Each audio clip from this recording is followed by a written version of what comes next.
Hi everyone, welcome back to our channel. Today in this video we are going to see how to fix DualSense controller touchpad not working, PS5 controller touchpad troubleshooting fix.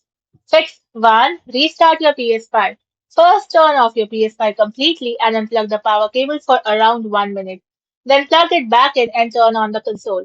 Now test the touchpad again. Fix 2. Reset the DualSense controller.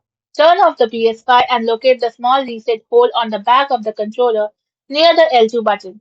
Use a paper clip to press and hold the reset button for 5 to 10 seconds and connect the controller to the PS5 with a USB cable. Now press the PS button and test the touchpad.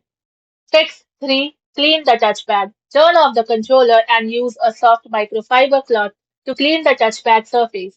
Remove any dust or debris around the edges and turn the controller back on and test it. Fix 4. Update the controller firmware. Go to Settings, then go to Accessories, then go to Controller General. Now select DualSense Wireless Controller Device software and install any available update. Then restart the controller and test again. Thank you for watching, and for more such informative videos, do like, share and subscribe to our channel.